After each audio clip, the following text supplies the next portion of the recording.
to present our presentation. At first, I would like to introduce myself as well as my teammates. My name is Naim Fugir from the Department of Diploma in Nursing Science and Midwifery, Bandhavan Nursing College.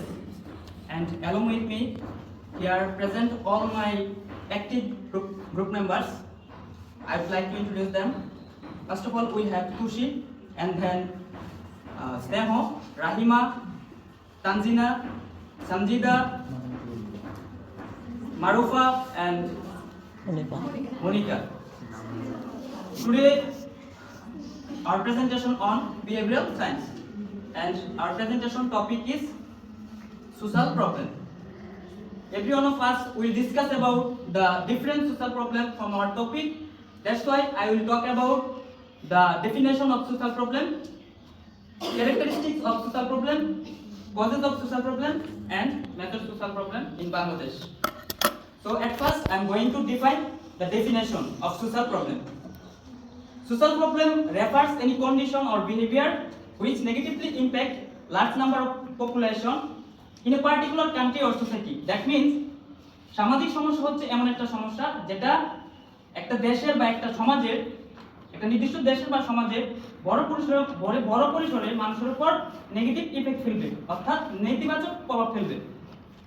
এখন আমি যাচ্ছি সামাজিক সমস্যাগুলো কিভাবে আমরা বুঝতে পারবো এটা একটা সামাজিক সমস্যা বা ক্যারেক্টারিস্টিক, কি কি প্রকৃতি দেখে আমরা বুঝতে পারবো যে এটা সামাজিক সমস্যার লক্ষণ বা এটা সামাজিক সমস্যা। তো I am going to talk about the characteristics of social problem. প্রথম হচ্ছে সোশ্যাল প্রবলেমটা সবসময় থাকবে আনইউজুয়াল অ্যান্ড আনওয়ান্টেড, অর্থাৎ সামাজিক সমস্যাটা সবসময় অপ্রত্যাশিত, অস্বাভাবিক থাকবে এবং এটা আমাদের কখনো চাওয়া থাকবে না, এটা আনওয়ান্টেড হবে। তারপর হচ্ছে সামাজিক সমস্যাটা হচ্ছে ইউনিভার্সাল, অর্থাৎ সামাজিক সমস্যাটা সবার জন্য হবে, অর্থাৎ বেশিরভাগ মানুষের জন্যই হবে। এটা হচ্ছে সামাজিক সমস্যা। যেমন আমরা পোস্টার দেখতে পাচ্ছি এখানে, ওভার পপুলেশন এটা একটা সামাজিক সমস্যা, unemployment, juvenile delinquency, drug addiction, dowry, gender discrimination, eve teasing and suicide all are the social problem, যেটা সমাজের বেশিরভাগ মানুষের জন্যই হবে। তারপর হচ্ছে সামাজিক সমস্যাটা হচ্ছে ডাইনামিক, এটা হচ্ছে বহুমুখী এন্ড চেঞ্জিং, এটা গতিশীল, অর্থাৎ সামাজিক সমস্যাটা সবসময় পরিবর্তনশীল হবে। যেমন আদিম সমাজে যে সামাজিক সমস্যাটা ছিল, কৃষিভিত্তিক সমাজে এটা একটু পরিবর্তন হয়েছে এবং আধুনিক সমাজে সেটা পরিবর্তন হয়ে আরবানাইজেশন, যেটাকে আমরা নগরায়ন বলছি, অর্থাৎ মানুষ শহরমুখী হচ্ছে। শহরে জায়গার তুলনায় জনসংখ্যার ঘনত্ব বেড়ে যাচ্ছে, যেখানে আমাদের তার ফলে হচ্ছে মানুষ চুরির স্বভাব বেড়ে যাচ্ছে এবং বস্তির সংখ্যা বৃদ্ধি পাচ্ছে এবং যেখানে অনেক দুর্ঘটনার শিকার হচ্ছে মানুষ। তো আমরা শেষ করলাম characteristics of social problem.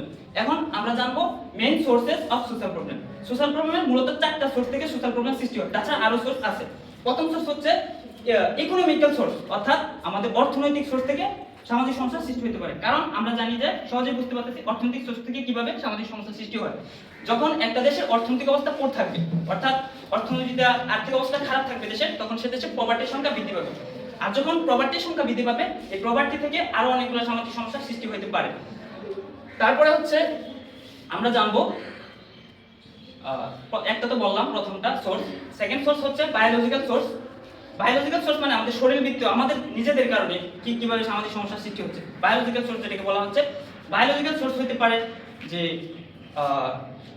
Physical disease, specially হচ্ছে কমিউনিকেবল ডিজিজ, যেটা হচ্ছে আমরা কিছুদিন আগে পার করে আসছি কোভিড-19, যেটা ওয়ার্ল্ড ওয়াইড একটা সামাজিক সমস্যা ছিল। তারপরে হতে পারে বায়োলজিক্যাল সোর্সের মধ্যে হচ্ছে হাই গ্রোথ রেট, অর্থাৎ জন্মহার বৃদ্ধি as a result of over population.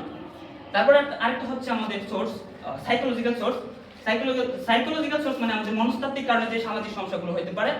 তার মধ্যে হচ্ছে নিউরোসিস, যেটাকে আমরা বলতেছি মিড মেন্টাল ডিসঅর্ডার, অর্থাৎ পাগলামি ভাব আমাদের সমাজে অনেকেই করে এরকম।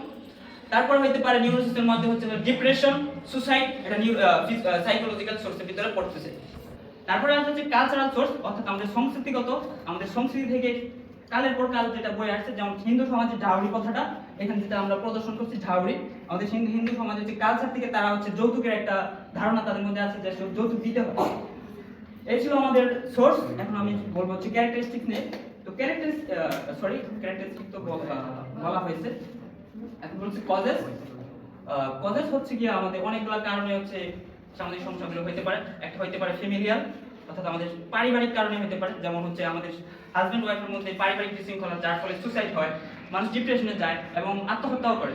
তো এটা ফ্যামিলিয়াল সোর্স। তারপরে হচ্ছে রিলিজিয়াস সোর্স, মানে আমাদের ধর্মীয় যে সোর্স থেকে সামাজিক সমস্যা সৃষ্টি হতে পারে। আমাদের অনেক সমাজে ছিল, একটা সময় ছিল, এটা এখন কিছুটা পরিবর্তন হয়েছে। সেটা হচ্ছে রিলিজিয়াস সোর্সের মধ্যে ধর্মীয় দিক থেকে একটা সময় আমাদের মুসলিম সমাজের মেয়েদেরকে হচ্ছে স্কুলে পড়াশোনার সুযোগ দেওয়া হতো না, সেটা একটা সামাজিক সমস্যা ছিল বড় ধরনের। এখনো কিছু কিছু পরিবারে এটা আছে। তো এটা হচ্ছে রিলিজিয়াস সোর্স। তাছাড়া আছে ইকোনমিক্যাল সোর্স, যেটা আমরা বলে আসছি যে অর্থনৈতিক অবস্থা যদি খারাপ হয়। তারপরে জিওগ্রাফিক্যাল একটা সোর্স আছে, কজেস, জিওগ্রাফিক্যাল প্রসেসের মধ্যে হচ্ছে আমাদের হতে পারে পৃথিবীর তাপমাত্রা বৃদ্ধি পাওয়া, গাছপালা কেটে ফেলা, এগুলো কিন্তু সামাজিক সমস্যার ভিতরে পড়ে, যার ফলে হচ্ছে পৃথিবীর তাপমাত্রা বৃদ্ধি পাচ্ছে। এটা জিওগ্রাফিক্যালি পুরো পৃথিবী জুড়ে পড়ছে। তারপরে এই ছিল আমার টপিক।